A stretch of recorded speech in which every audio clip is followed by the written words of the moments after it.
So I asked a question that I'm a teenager boy. I have my body and my mind and my chemicals and my hormones, everything growing. And I feel this feeling of affection, so to say, for that some person, that girl in my class. Hmm. Why do you think it's not love? And how do I Mm. feel love? Okay, I think I got it now. So it's like, um, let's say you're like a teenage boy and you have an attraction towards um, another person, let's say a girl, and your the question is, it seems so real for you, whether it's like your hormones or things are happening in like a very, you know, teenager body, I guess. Um, and it's like, well, even though my emotions per se are saying this is love, why is it not love? Or Exactly. yeah, Why do you dare to say it's attraction and not love? Don't you have any empathy for me? yeah, sure, sure, yeah. So I think that um, with stuff like that, it's important to understand that there's a period in time where biology is tricky, that biology takes over the mind and perceptions are not clear. And there's actually, the Quran, it says, there's verses anyways about this, the front part of the mind. We say that like the prefrontal cortex, and it's like this place in neurology, you learn that it's the decision maker. Now that place in the mind um isn't grown really until we pass by our teenage years. So the perceptions and choices we make aren't from this fully rational place.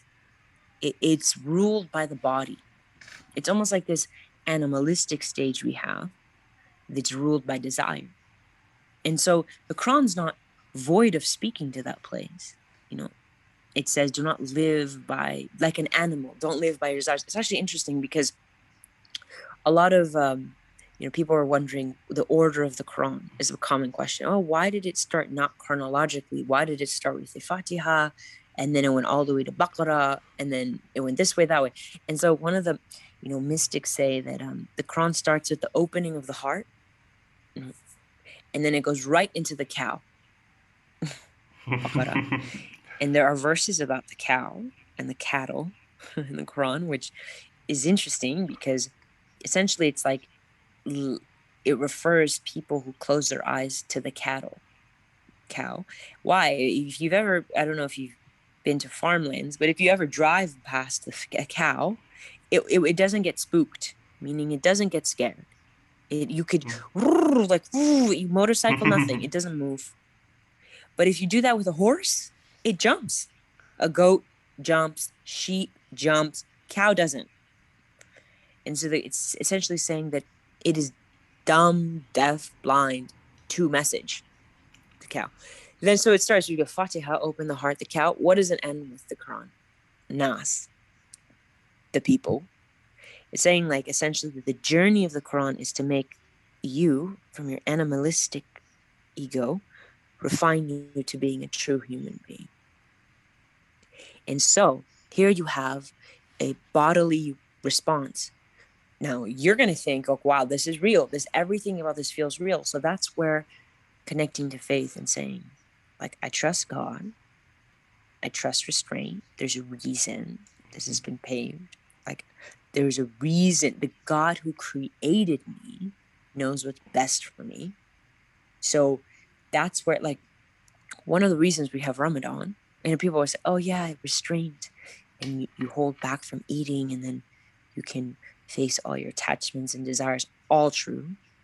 Scientifically, also, is that our biologically we're affected by the environment we're in.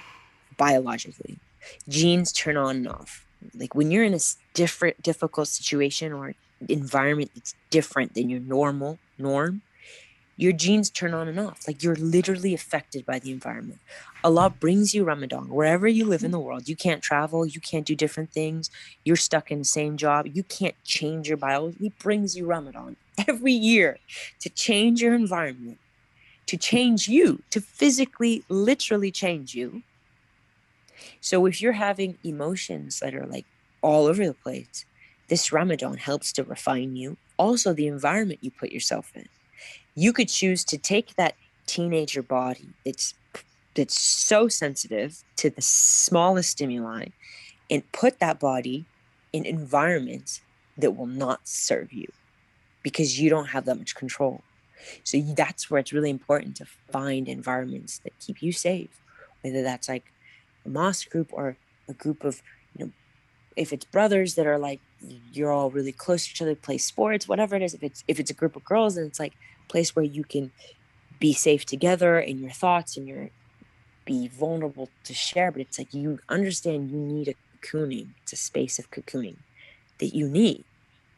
And so that's part of the reason, like a lot of times they preach it so badly, but it's this idea of like have a level of distance from this opposite sex because your body is literally like flying in magnetism in that direction. It's not even, it's just physiological.